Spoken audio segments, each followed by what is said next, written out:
Yeah, so when I was putting the intro music, trying to figure out how I was going to work the podcast, I was trying to think something like Gangrel from the Attitude Era, right? And if you don't know who that is, he's sort of a vampire character, based off of this RPG called Kindred the Embraced, and or just Kindred. The Kindred the Embraced was a short-lived season on Fox, I think, that was based on the RPG and the role-playing game. And yeah, in that one of the so it's based on this like idea of the underworld of mostly of vampires and some werewolves and things. I think Underworld may have been loosely based on that too, if you ever saw that series. And so these vampires had they're organized in terms of clans, different groups, and one of them was Gangrel, right? And so anyway, he had some cool music that I thought would be great for the podcast. But that era, the Attitude Era, certainly made its mark on not just pro wrestling, but on storytelling and TV, and I'd argue entertainment. Like from then on, like it totally changed the trajectory of both TV storytelling, as well as like how to capture an audience. Yeah, I think I could be wrong, but I think recently Edge, who was part of that faction with Gangrel, and they had the Brood, Yeah. he came out recently to that entrance music. Did he? I think so. Okay. I remember. Well, it's sad. I'm so detached. Like, they ruined it. Yeah. Yeah. No, I mean, for those of you who don't know much about like pro wrestling, it's actually quite interesting on a number of levels. Like there's the call it the bygone eras, and those are the times where you had all the different regional promotions across the country. And so in those promotions, you had like a Northeast, you had Mid-Atlantic, you had the South, Texas, you had California or the West Coast, Pacific stuff. But you had all those regional promotions, and in those, those eventually were conquered, you could say, by Vince McMahon and the World Wrestling Federation, the Worldwide Wrestling Federation, WWF, that became the WWF. And he started, acquiring all these promotions over time, and they all started going on TV at that point. I only really grew up with WWF and AWA. I don't know if you were around then.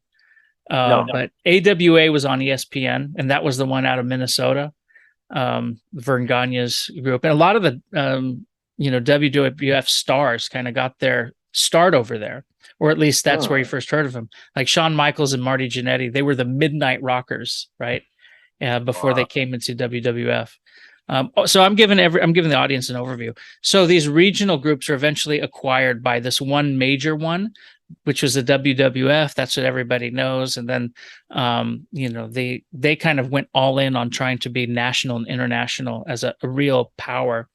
And that's where the Iron Sheik, and the Hulk Hogan narrative came up and called, phase one. I don't know if what period would they call that? The gold, is that I think the golden era is like everyone before that, right? The black and white stuff. Like my parents went to a pro wrestling thing once, Yeah. So did the WWF buy the Minnesota promotion? Do you know? Eventually it did, right? Okay. So the AWA catalog is all on the WWF network or WWE network now, as it's called. But there's the Hogan era, basically the 80s, and then there's this lull in storytelling, and really that's why you and I are talking about it today, is because it's not just about the wrestling part. It's about capturing an audience with the stories you tell, right? And the platform for that, is professional wrestling. And so after the Hogan era, it goes through this lull, right, where just not much happening in the early 90s. Even though characters like the Undertaker emerge on the scene, there isn't such a fan base anymore, or like people have grown up. The same. Yeah. Yeah, like the kids who grew up watching Hulk, they're older now. They're in high school, or they graduated, or they've graduated college or whatever. And but then you have the emergence of WCW, where Jim Crockett Promotions gets bought by Turner and changed to WCW, and from there you have a legit competitor to the WWF. And the storylines in the early, let's start with the 80s, right? The storylines in the 80s are like it's very much good guy, bad guy. It's like caricature. It's a I like that. It's a comic book, right? Yeah. Your characters, your good guys, your bad guys, sometimes they wear like real character costumes. Other times they just wear ridiculous costumes that kind of don't mean anything, but it's just like you're a pro wrestler, so you come out looking like a dick. Like, I want to say a dick, but like you come out looking like an idiot because you're a pro wrestler, right? And okay, but Hillbilly Jim, right? Like, what's Hillbilly? He's just this guy who didn't cut his beard or his hair, and he's got overalls, and that, like, the Junkyard Dog, right? It's this dude with, he's got his leotards and a chain around his neck. Okay, that's cool. You've got Ricky the Dragon Steamboat, who, at a time when like karate and, kung fu was cool, he would do these chops and kicks, and you would think it's like martial arts. It's not. It's just, it's a chop in the midst of a wrestling match, right? But Jake the Snake Robert, that's a fantastic character, like one of the better ones historically. He's out then. And who else? Hulk Hogan, what is he? He's a guy in red and yellow who he carries this. So he's America. Yeah He's like a personification of America, right? And that's a good way to think of it. And he rises because he's reacting to the Iron Sheikh. Yeah. This Persian dude during the Iraq-Iran war. Yeah, exactly. On whose side? America was on Iraq's side at this time, right? That's it. But then they play the character again at the end of the decade when the Kuwait war is happening. Now the Iron Sheikh is an Iraqi all of a sudden, Yeah, this, people who, and at the time I didn't know better, right? I'm a kid, but he's going out there yelling at people in Farsi, and then a decade later he's wearing an Iraqi uniform, like representing Saddam. It's just totally wild. Yeah. And the Soviet Nikolai Volkov is on his side, naturally. Yes. So that's the narrative of the 80s, right? Like, it's Cold War. It's, it's Iran and the Soviet Union. I guess not much has changed. And they are... And Sergeant Slaughter switched sides. In the 90s. Yeah. Yes. Yeah. Okay, so Sergeant Slaughter is an American sort of drill sergeant character. And then you've got the Iron Sheikh and Nikolai Volkov as sort of like the first axis of evil, right? Where he'd run up on stage and, snatch the microphone away and demand people's respect. Actually, wasn't it maybe it was Earl no, he's a ref. The announcer would ask people to please rise for the singing of the Soviet national anthem. And people just boo, right? It's hysterical when you watch it now. Before, like, people are legit booing. Like, who is this guy? Like, trying to come on our turf and but that was Howard Finkel, yeah. And then there's Macho Man, Ultimate Warrior, Jimmy Snuka, all those guys, all right, in the 80s. Oh, sure. Jimmy Snuka's he was a Superfly, right? Like jumping off of cages and what have you. But just back to the storyline, right? The storyline is good guy, bad guy, but it's not just good guy, bad guy. It worked then because it's ripped from the front page. and it's not concerned about, well, what about the market in Iran or in Russia? What would Russians think about this? Nikolai Volkov, it's some American guy, right? It's just a stage name. You find all that out later when, like the curtain is withdrawn and, kayfabe is over, and the guy walks out. You go on YouTube, you can find clips of him singing Don Ho, the Hawaiian lounge singer songs. It's just hysterical. But like at that time, they're like, it's a commentary on the world, and it's a cartoon comic book sort of vaudeville, right? Like it's this way that people can engage in the stuff of news through this sports performance. Popular culture. Yeah. So anyway, I think narrative wise, that's why it worked. So what happened? We won the Cold War. Look at the timeline. Right. Yeah, I think also the reason why it kind of fell out, storytelling fell out, is because it was kind of becoming lame to be such a goody two shoes, and I think maybe the government was pissing people off, or just in general, people were getting more pissed off for some reason. And then you didn't want anymore this, say your prayers, take your vitamins, whatever that he used to say.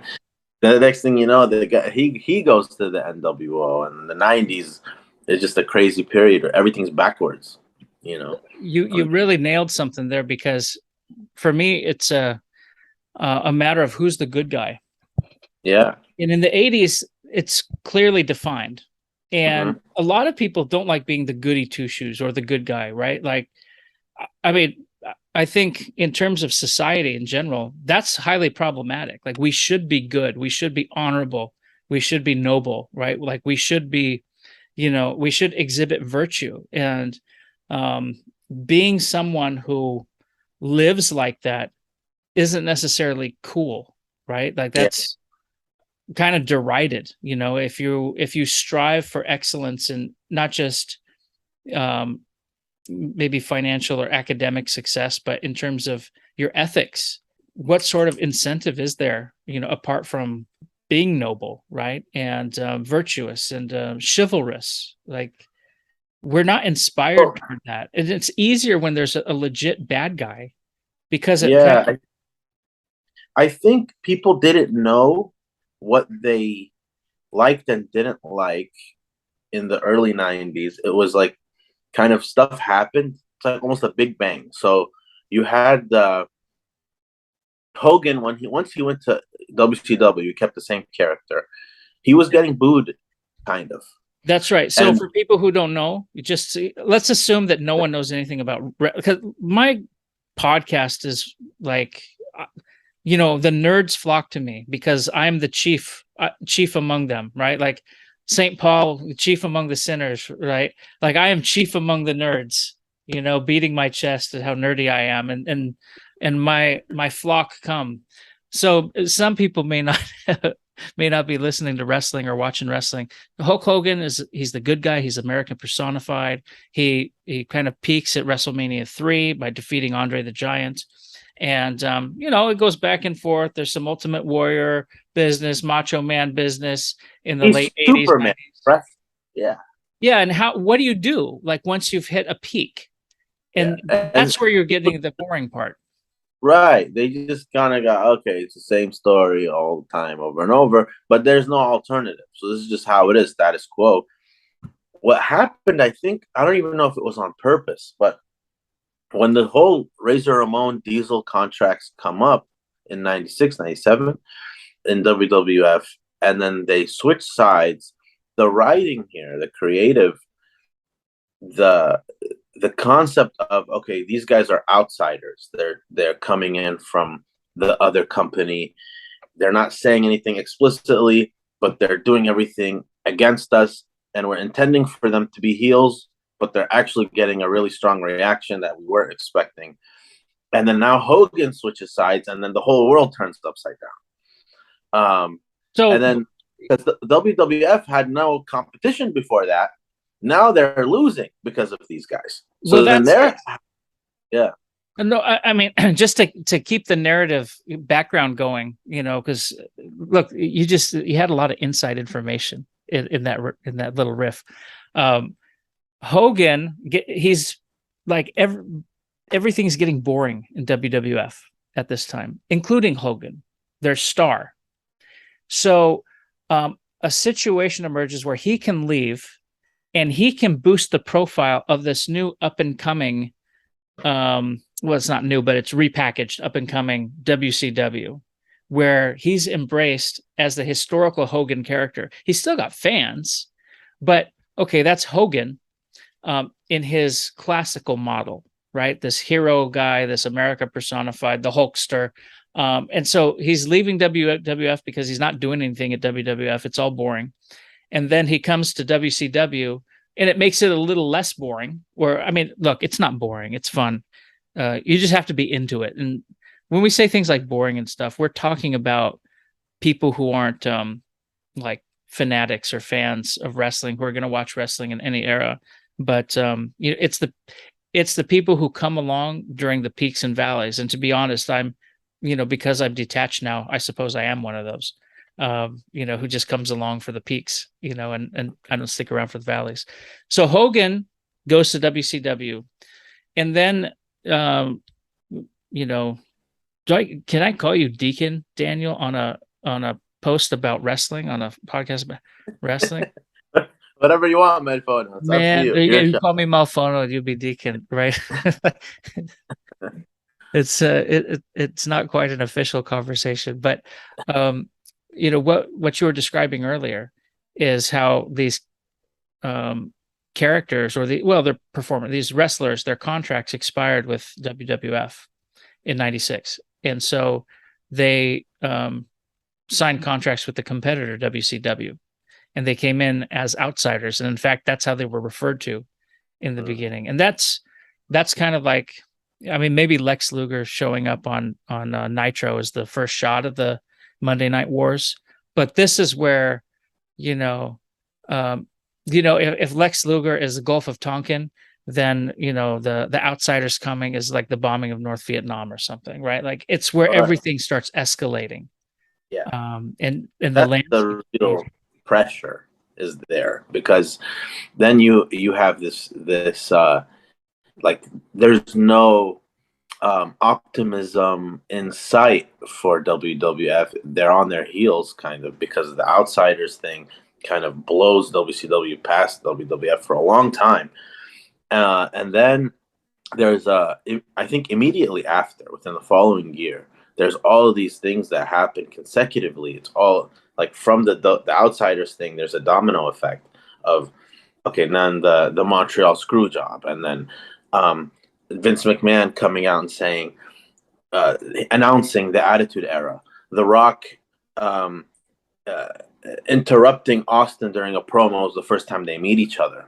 The rest is history after that. And then you have this competition of characters, and then because now both companies see, okay, the fans, they're over this 80s good guy, bad guy, Captain America, Superman versus a Red Skull kind of thing. They want like a Wolverine anti-hero. Well, why? What's happening? I don't know. Like the Cold War ends, right? Berlin Wall falls, Soviet Union falls not long after that. And so you don't have the ability to caricature an opponent, opposition, an adversary, right? And that's what like propelled the 80s and made it simple. I mean, even like that worked in the Olympics, right? Where, the Miracle on Ice, like we had, it wasn't just USA versus Russia. Like that's a great, or it's USA versus Soviet Union. That's a great contest, or I mean, not great. The Soviets would kick our butt, but it's like the rivalry, I guess, it alone is enough to propel something. But it was more than that, because it was a time before professionals played. Although all the Russians were professional, all the Soviets were professionals, and we were a bunch of college students. So like there's story there. There's David Goliath as part of the narrative. There's the rivalry narrative in the background of the Cold War and everything going on then in the early 80s, in the midst of the Iran hostage crisis and things like that. The country's kind of on its heels itself and needs a pick-me-up.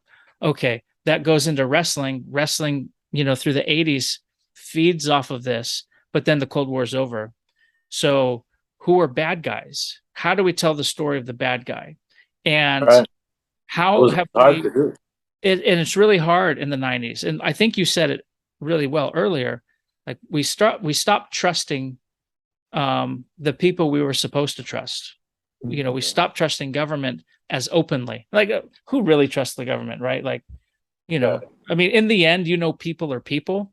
And, unless you kind of, I don't know, I think it's easy to forget that people are people. And, just because someone has a position, they're not necessarily more equipped than anyone else. Right. And so people naturally have a distrust of leadership, of government and things like that. So if there's no bad guy, where's the bad guy going? What happens in the 90s? You have 92 election, right? And they talk about, like, if you look at the early 90s stuff in wrestling, they talk about this.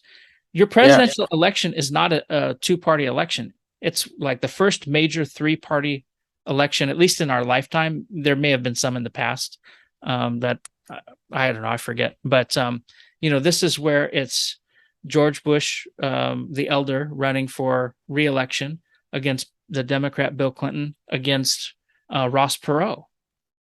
And, this, like, the country doesn't trust the present leadership. Ross Perot couldn't survive in such a case, right?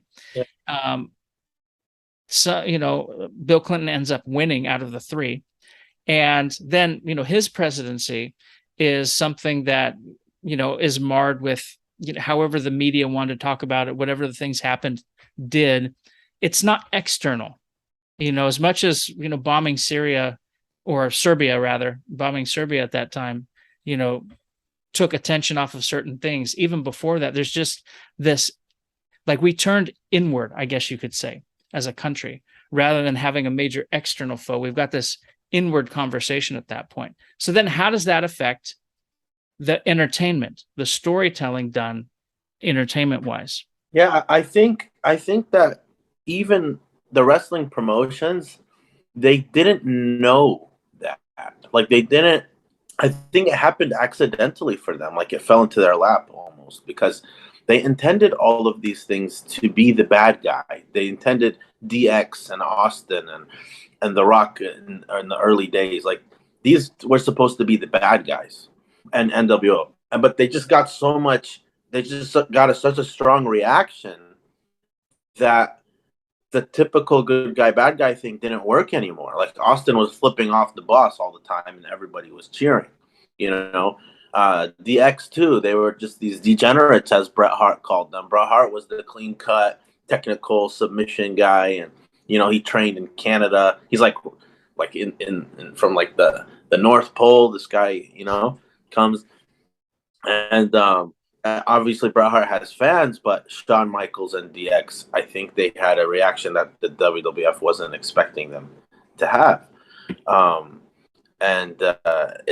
It kind of, then after they saw the reaction, and this is the natural reaction of the crowd probably didn't even know that this is what we like. Then they kind of adapted the storylines to kind of milk this. But it wasn't, it's hard for me to believe that it was something intentional in the beginning. I think you're right too. I mean, the writers, it's hard being a writer, right? We talked about that previously, how, things like comedy are difficult, but, whatever the story is, especially when it's week to week, it's not like you're putting out a novel. You're telling a story over the weeks, and you're kind of measuring how the crowd reacts. And that sort of dictates who you want to push, and how you want to highlight their story or craft a story around them. And it's not easy. And even during this period, they're pulling from the media. I don't know if you remember, but when Kevin Nash first arrived on Nitro in WCW. Like he's citing what was her name? Marge Schott, that landlord, or landlady. Can you call her that? I don't know. There's like media, there's whatever's happening in the media, whatever's present in the news, it's there somehow, but I think the stakes weren't as big. And so the internal fight, or so by America turning inward during the 90s, you have at the same time the competition between the two different companies, WWF and WCW, where wrestling itself is turning inward, right? And like the storyline isn't whatever's going on in the WWF and whatever's going on in the WCW. It's the storyline is WCW versus the WWF. So that whatever storylines they're pushing, they're not just telling by themselves in a vacuum. They're telling in reaction to WCW and WWF respectively. That's why you get like, the women's champion will come on and throw away the WWF belt on TV, right? Like boom. And they make a big deal of it. Bischoff is announcing all the pre-recorded results. Like no point watching, Goldust is going to win, like, okay, might as well stay here, right? Even the Montreal Screwjob was that, because no way Vince was going to let the champion just, change ships while he still has the belt. That's not going to happen. Yeah, absolutely. That's it. And, by turning internal, like as a culture, they unwittingly like struck gold. They caught lightning in a bottle for a second time. And that's just not normal. And they did it because of that conflict. That's why they tried to redo that conflict several times. And it's phony because it's not a reflection of what's happening in the meta narrative of the culture. And, number one. Number two, like we can sniff it out because it's not legit. It's not two companies it's not, Ted Turner. This is before Time Warner, right? The conglomerate, right? It's still, this is airing on TNT, and it's Turner versus McMahon. Well, afterwards, what happened? Well, we'll get to afterwards later. I think this is still good because in terms of narrative now, when you're internal, you've turned inward, I guess you could say. You can look at that, well, what are the problems internally? I work for an idiot boss. I work for a schmuck, like a legit nincompoop, right? Like go see my podcast on the Peter Principle. If you haven't read that book, please read that book. Everyone in life needs to read the Peter Principle. But you work for a moron, or you work for some guy who, he's corrupt and he's problematic and you don't get any respect. And, I'm just tired of the fake look of the goody two shoes when, like, dude, you're full of it. Like that's not who you are. You don't live by that code for real. And if you do, like, I don't know, you still come across as corny. So exactly. You have to have an antithesis to that. WCW's is the NWO. WWF's is Stone Cold Steve Austin, who is, like you said, he's a heel. When we say heel, we mean a bad guy. Okay. Yeah. The face is the good guy. The heel is the bad guy. Okay. So babyface is short for babyface. So you've got this, it's really the era of anti-heroes, because in the country, you're looking at politicians on either side of the aisle who cares, and we're sick and tired of it. And, we're tired of these people. we want to express ourselves a certain way. That's Stone Cold, right? Here's to you, right? Mm-hmm. By the way, I used to look like Shawn Michaels. Now you look like Austin. Well, no, I used to look like that. Looked like Shawn Michaels, and then I looked like Steve Austin, and then I put on a bunch of weight. Now I look like Bam Bam Bigelow. So, but no, Austin too. Just like how Hogan was the model of America, like exemplified America incarnate. Austin was that, like the stereotypical wrestling fan in the 90s. Like The Rock used to call him the biggest piece of Texas trailer park trash the world has ever seen, right? Like, he's just this bald, blue-eyed, like bink, beer drinking, like he cusses at everyone, flipping off everyone. He's just an American. So it just exemplified America for the 90s was Austin. Yeah, we needed the anti-hero. Like it's maybe it's an amplification, not just America. And that's what you're saying is right. But maybe I'm trying to craft it in a way like Hogan is who we want to be. Yes. And how we feel, like he's the physical manifestation of how we feel, right? Yeah. Austin's the manifestation of how we feel, which is why he connected. And even so, Austin's a bad guy. He's a heel, but everyone loves him. Okay, so he's an anti-hero. So we'll give him another. Okay, the heel we're going to put on him is The Rock, right? Mm-hmm. But he's such a heel that like he starts off as he starts off as a goody two shoes, Rocky Maivia with coming in like smiling and they realize quickly that they need to switch his gimmick. Yeah, they're like, this is not working. Like, let's give him. He's not working as a baby face. Let's give him a heel turn immediately. And when he was a heel, he was a bad guy. He sucked, right? Like, but the more I'm trying to keep it clean. Or the worse he was, right? But it's not just he's bad. He's caricaturely bad, right? The more terrible he was, the funnier he was, the better he was. So now you have heel versus heel who have become anti-hero versus anti-hero, right? And you have this age of anti-heroes emerging. A lot was going on then at the same time. Yeah, I think it ended prematurely too. Like it ended, I give the date April 2nd, 2001. Because after that, the purchase of WCW by WWF had already happened. And the incorporation of WCW into WWF was so bad that it kind of killed the era, the Attitude Era. It killed it. It didn't allow it to continue. And it just kind of went downhill from there regarding they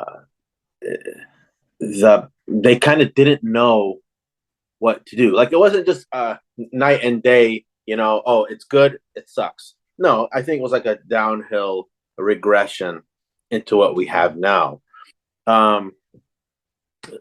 Apparently they want to go back to, I don't know, TV 14, and maybe some things might happen. I don't know, but it just seems like they kind of been out of touch with what made them good. Is that the wrestling business being a reflection of American culture, just like on steroids. No pun intended. Literally, yeah. I was gonna say. Yeah. And I think that since that time until now, they've had a hard time doing that. If the culture is even if it's even possible, like what if the wrestling business lasting this long is only because of the success of those eras, and then now they're gonna fizzle out eventually anyway. They had they were on life support. They had like a second wind, and then now they don't have one. I don't know, but we'll see. There's always going to be wrestling in some form, I think, just because it's like radio. Radio didn't go out of business after TV, movies, But a lot of other things were happening that sort of set the stage for the major decline, right? And in the late 90s, it started in the mid 90s, really. You have concurrent to, I think Jerry Springer's first, but Jerry Springer inverts the talk show by taking the Wally George model. Did you ever watch Wally George? Like no. SoCal Public Access late at night, 1 a.m. See if you can find some of those episodes on YouTube. Wally George, he predates Jerry Springer, and the Shock Talk, I guess it was called, TV. But Jerry Springer has the face of a Donahue, of a Oprah, Sally Jesse, Ricky Lake. Who else was there at that point in the 90s? Montel Williams. Maury. Well, Maury came a little later, and he fed off of Jerry, letting people know who the real father is. But during that period, Jerry Springer's taking the talk show format, and he's making it a sensationalized, quasi-reality TV thing, right? Anything that's done shot live is supposed to be reality based, whether it is or not. And so what ends up happening is WWF and WCW. I mean, you could even say WCW first. I think WCW, their demographic was not a younger age group. It was an older age group. It was the people who had gone to, finish, they're in high school and college, right? And that's what they understood. But WWF, their writers even cite, Jerry Springer, as someone they looked at for some of the models. And it was storytelling in a shock way, in a way that, collapses into, like, the story collapses into chaos, or the characters collapse into chaos, which is what happens when you bring out the angry ex-lover, right? Or the lover that nobody knew about, and, no, he's my man. And then, they go to war, right, for the next 5 minutes, and then cut to the next guest, right? So that's happening. WCW does it first with reality TV, right? Like, they start having the NWO beat up people outside the arena. Yeah. People are calling the cops. Yeah. They thought it's real. I know. And like, what's going on? Like, they weren't used to going behind, the third line or whatever. They're not going behind the set. And, the set was the ring. And now you start having things go on outside the ring, on the streets, and it's more reality centered then. Okay, that goes back and forth. It evolves. But that creates the new norm, because in the late 90s, you have Survivor and all this other garbage that comes out and is, the new reality TV, which is our model moving forward. So wrestling was breaking that model at the time, right? Storytelling wise, narratively. And so that wasn't a new thing anymore by the time that the war was over. Now, that's the other issue. One of the reasons why wrestling declined is, again, it's not the WW, like, oh, I like the WWF better. Oh, I like WCW better. It's the dynamic between the two. And after the WWF got the full leverage, it hit the gas as much as it could. Turner was acquired by Time Warner, and the higher ups were like, well, we don't know what to do with this. We're going to sell it. And so WWF said, I'm going to buy it, right? Yeah. The McMahons bought it. And the end of that war meant the end of that storyline. Yeah. Right? No matter what you do with the characters afterwards, like, that's a new storyline. It's a different storyline. Same characters or not. They split them off into Raw and SmackDown and things like that. Okay, whatever. But that major storyline had finished. And that's what people were watching, right? Right. So, but even the kind of the grand finale was just so anticlimactic. I don't know. I just think they could have done it so much better. I know it's like, that's not the point. The point is it's going to end anyway, because the storyline in and of itself is their competition with each other. And they didn't realize that. I mean, I really don't think they realized that was the storyline. Mm-hmm. And so that's why you get this combined broadcast where you turn it on and you're like, what the heck? Shane McMahon's on WCW that night.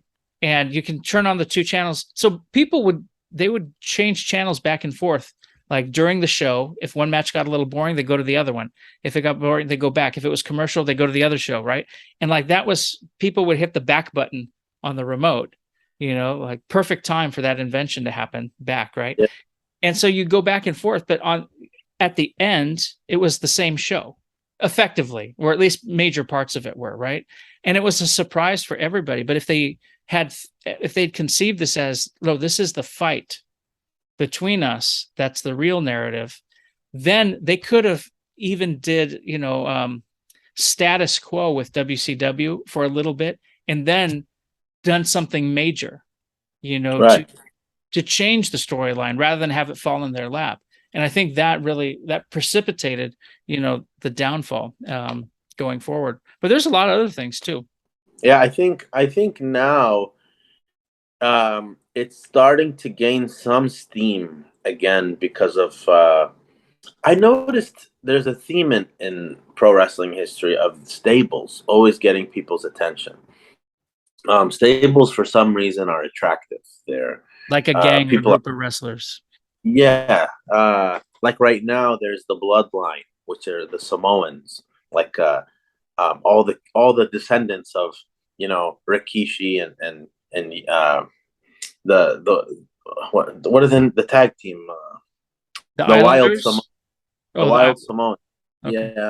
Yeah, their kids, or I don't even remember whose kids are whose anymore because there's just so many of them. But they have this stable now, and the booking idea is that The Rock is going to come back to mess with his cousins, and they're going to have some WrestleMania match, and so that is people are actually kind of starting to get into it a little bit because of this. This is probably because SmackDown has the contract with Fox, so Fox puts pressure on the WWE. Like, yeah, like Raw used to be you guys' premier show, but like you're getting your money from us now, like the most money, more than USA is paying you for Raw. So then you need to make SmackDown this show. So they're WWE is putting as much as they can into SmackDown, and that's where this Bloodline group is. Um, so and Paul Heyman is with them, and him and his voice, and they're. I want to see what's going to happen with this because I think finally maybe they have something. People got bored. Like, okay, Brock Lesnar was crushing everybody for the last 20 years. Okay, Yeah, right. like that, yeah. Like suplexes every day. How entertaining is a suplex? You can't cut anymore. You can't hit people with chairs. Maybe these are good things. Okay, sure. No, you're not gonna have concussions and things like that. But it's not fun. Like Mick Foley, he's just amazing. To this guy's jumping off Hell in a Cells. He's cutting off his own ear. He's doing crazy stuff. Like him, Terry Funk brought a chainsaw to a Royal Rumble. Like the referee had to run into the ring, grab the chainsaw. Like it was a real thing. It wasn't even they didn't know what he was gonna do with the chainsaw. It was super dangerous. So they're shifting. So now they really have to invest as much as they can into actually making it dramatic or like something in the story where the family, because they can't use these kind of cheap pops, if you will, of doing the hardcore stuff. They can't do it. So even with that, that's like one little example of the stable. How are you going to make that into something that's long lasting and going to kind of play out into what? We'll see. We'll see what happens. And then and because of the nature of this particular stable, it's a family, so it can't be the DX NWO thing anyway. Yeah, the limitations on narrative, are the big challenge, I think. And even if they're not unspoken, but like there's big differences. It's not McMahon and Turner going at it anymore. Like WWF changed its name to WWE, and then it became corporate. You can buy stock in it now. And now you're answerable to shareholders. And so you're in because you're answerable to share. I mean, look, they want to make money, right? Like that's the whole point of being in any business. So they're all over the world now. Well, you can't comment on different parts of the world or different, international relations level storylines. We had 9/11 at the end of the Attitude Era, and that changed a lot of things, for the world. Before, during the Gulf War, I mean, they had people go out in Iraqi uniforms, right? Like, yeah.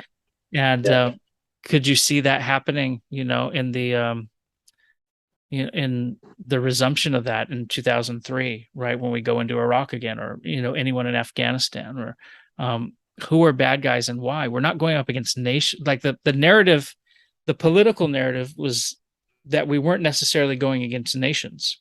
We were going against, it was a war on terror, right? And then we could define that within the context of a nation state or outside of that. And so, how do you tell that story, or how do you pick up on that heat, and contribute to the conversation? Well, what else is happening? The internet and social media are rising, in the late noughts, the late 2000s, right? And this is when, your Friendster, MySpace, Facebook, and then Facebook and Twitter, like that kind of becomes its own thing. And people are now communicating differently. And so within all this context, the narrative hasn't followed. And I think that that's been hard for people to grasp. What you're describing now is they're trying to pick up on the heat from the past. If it's a Samoan bloodline or something, right? Like that's on people who were there before, who can bring fans from a previous era back into the conversation. Yeah. Isn't that the same crap that we're doing with movies? Like we're remaking movies, we're repackaging movies. We're not being creative with the prototypes of every movie is a prototype. Every movie is a prototype, unless it's a sequel, right? Or a series, because that's a proven type, right? Like that's its own product now. So you can have a trilogy, you can have a long form series. And it's not going to be people know, season 3 of The Sopranos is going to have Tony Soprano, right? Like it's not a new thing for the first time. It's not a pilot. So, what do we do now? How do we tell these narratives as they come up? Well, if The Rock is coming back, if there's a bloodline, if I don't know if it's only Samoans or Tongans in there, but if Haku is coming back, right? Like, yeah, I think there are Tongans too. I think. Okay. So if Haku's coming back too, then that's cool, right? Ming, right? Like that's cool. He's coming back, and people from the past now have a reason to watch again. And as cool as that is, though, how does that pick up off the heat generated by what's the public narrative? And there's so much drama right now. Like, since I don't know, 2010 onward, there's been all sorts of weird and wild things happening in the world that could form the basis of, a wrestling narrative. As weird as that sounds to people who haven't watched wrestling, right? Like we're talking about international relations, you're talking about local politics, you're talking about policy, all this stuff, social, any social issue, right? Like that's a reason. Like wrestling works because it caricaturizes and comic bookizes. How do I say comic bookizes? Make that a real word. These other things happening in life, and it lets us look at them a different way and maybe let our guard down a little, and get some emotional energy out, whether we're cheering, booing, laughing, like that's all part. That's why they're in business. That's why it's successful, because you can't just wrestle anymore and it be amazing, right? Like, or be it can't even feel competitive because we have MMA now, and that's another thing that happened at the end of the 2000s, right? Where it's happening in the 90s, sure. The UFC starts in the 90s, but around the turn of the millennium, you have Pride, you have UFC, and all those things are really they're cool and new, and they're what we wanted to see competitively as part of the wrestling package. It would be interesting to see if a direction can be taken, if it's feasible for a direction to be taken that is not a repackaging. Because even John Cena was a repackaging of Hogan. They had the PG rules. John Cena was like the goody two shoes of he's the Hogan of the modern times for these little kids. That he retired, I don't know, 6 years. I don't remember how long ago he retired, but from before that time, he kind of took it from, I don't know, the mid 2000s maybe to the to 5-6 years ago, and he was that. He was like the little kids' heroes of. He's like a good guy. He doesn't cuss. He follows the rules in the matches and whatever. It's a completely different guy. Like when we're watching him, we're Attitude Era kids, and we're watching this Yeah. guy. Like what a chump. He's not. It's not something that we grow up thinking is cool. Just like if I grew up in the '80s, I would be like, "Oh man, these Attitude guys are breaking all the rules. What's going on here?" But we loved it. We loved it. Okay, All of us awesome. 80s kids. So Liberace was there in his first WrestleMania. Like, what are they thinking? So then now though, going forward, are you gonna do another Hogan like Cena? Are you gonna do another like Austin Rock, or are you going to kind of try to make a new thing? But I don't think they can. I think even when the Attitude Era happened, it was by accident.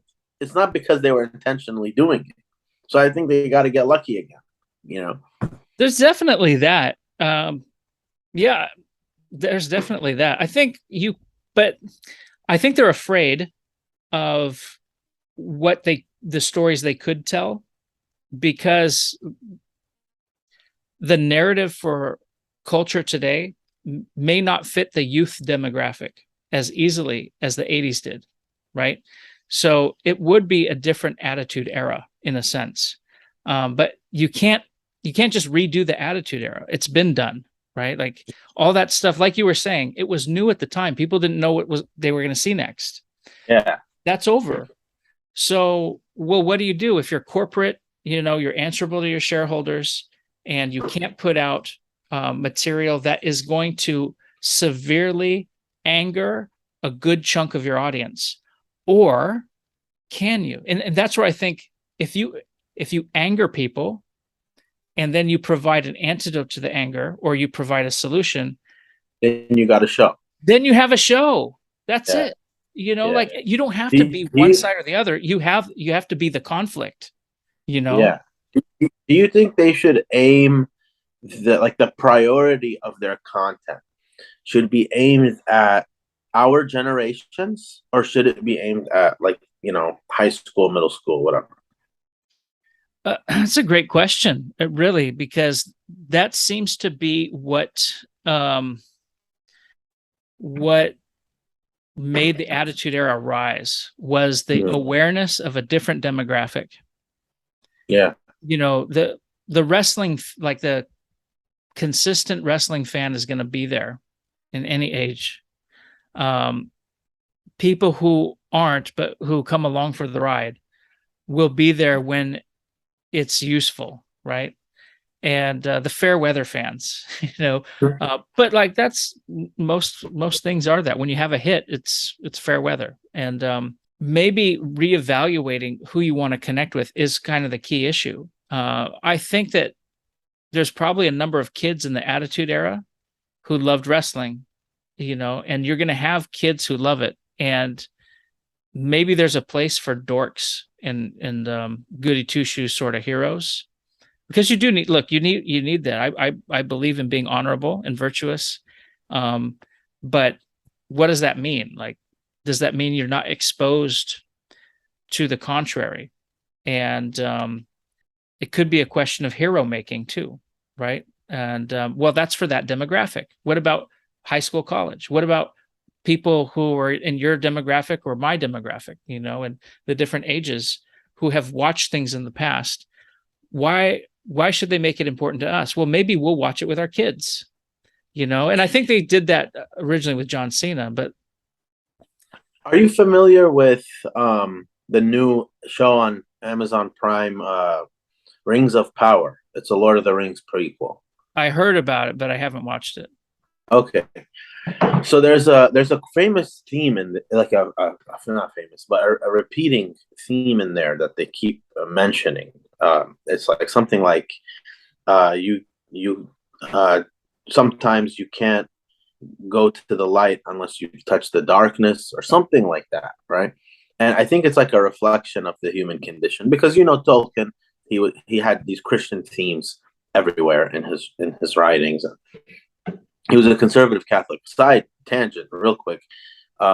the priest who converted him to Catholicism, Father Robert Murray, he was one of, if not the biggest Syriac scholar in the world in his time. Symbols of Church and Kingdom. Yes, exactly. That text. So, anyway, so this is like, well, in the human condition, we have kind of this this fallenness, you know, and we want to. It's exactly what you said. Hogan is what we want to be. Austin is what we are. And maybe that's the attraction to. Well, Austin's what we want to be too. Like, yeah, you know, at a different period, right? Like, but who do you want to be now? Like, that's the question, right? Like, who do you want to be in the midst of the way people talk to each other from online, like these online anonymous conversations really bring out the worst in people. You know, they assume the worst. They respond with snark, and like it can be funny to the inside crowd, but the rest of the crowd's not going to take it that way. And the way we communicate now is just really disjointed. It's impersonal. You know, it's highly problematic. Who do we want to be in the midst of this culture? You know, in the midst of people who don't trust each other, who choose one group or another group. That's the, like, finding the answer to that question is going to set this thing on fire again. Imagine if there were stables in wrestling that are the wrestling versions of the Proud Boys and Antifa. Dang, right? They should copyright me for that, for saying this. Yeah, you know, we're going to put it on the air, and we will use this as evidence if it's ever taken.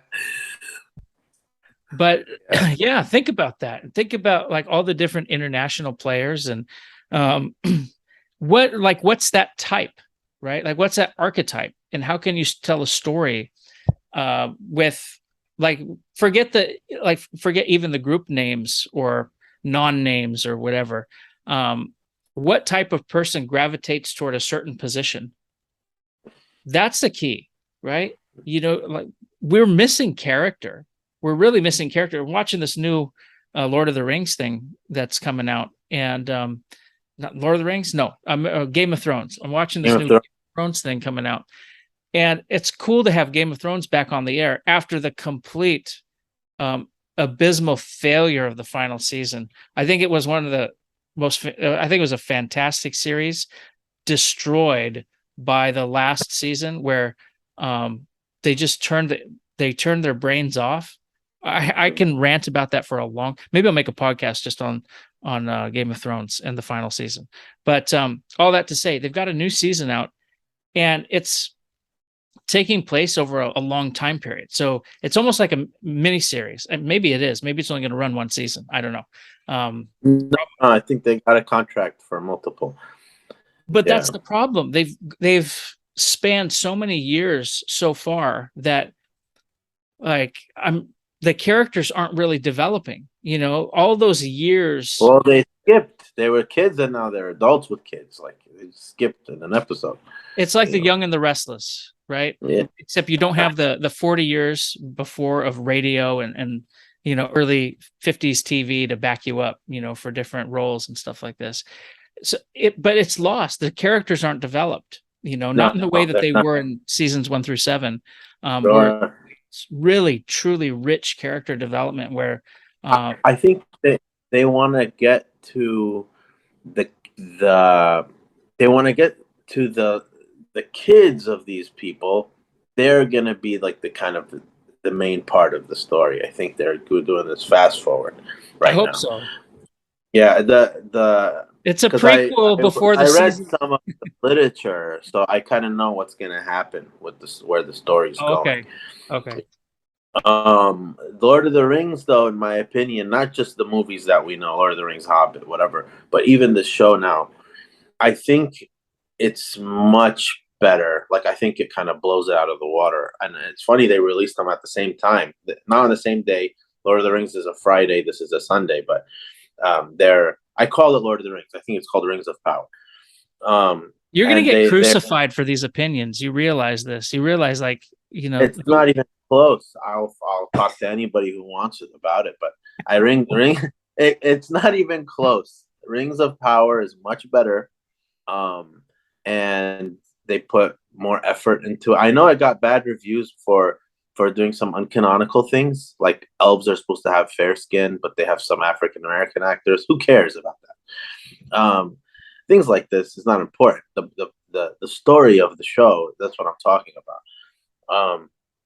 And then I would even say the movies from before Peter Jackson or whatever, those are better than whatever these guys are doing too. But the show in and of itself, since it's directly competing, I think it's a much better show. I don't think it's even close. And it's the highest budget show of all time. I think they Really? signed for, yeah, they signed for 5 seasons, I think, so far. Dang, that's crazy. Well, You should watch it. I want to know what you think. yeah, well, we'll see if if I'm traveling and I'm able to watch. I don't I have to like maximize my viewing time, Recently was watching the Game of Thrones on a plane, and that's how I caught up. So Oh, no. every hour Okay. is an episode, every hour of travel. But Yeah. listen, man, we're talking about wrestling, and for those of you listening, we are talking about wrestling, but we're talking about more than that. And I think, I hope that came across, because the way we tell narratives is important for the way we interpret what happens around us, whether it's current events, whether it's history. Game of Thrones is rooted in different histories from antiquity, right? Like you can take certain events from Josephus or something and put it in Game of Thrones. They did. So how you understand your life, the human condition, is eventually translated into a story that we can use to talk about that same thing. That's what wrestling is. That's why during its peaks, it was great. It was must-see TV because it was part of that. And anyway, if you haven't watched wrestling before, you could give it a try on. I'm sure there's plenty of stuff freely floating around online. If not, Peacock Network has the WWE Network, which has a lot of archives from the past and different promotions. It even has AWA on there. AWA, WCW. I don't know what else. Early episodes of Raw. I don't think it has a lot of the 80s stuff. It'll have some of the WrestleManias and whatnot. But anyway, go ahead and get after it. You have any final thoughts to share before we get going? No. Just if you guys do, whoever's watching, if you guys do kind of get into it, we'd love for you guys to share your thoughts, comments, like, subscribe to Medphono Mike's channel. Also, if you smell what The Rock is cooking. I was gonna send them to your channel too, but you need to get some, get that fired up. And now that you ended there, man, I should have just ended it on if you smell what The Rock is cooking. But I'm not going to do my Stone Cold on a podcast, but I do a pretty good one. Nice. All right. See you later, man. Take care, man. Fun.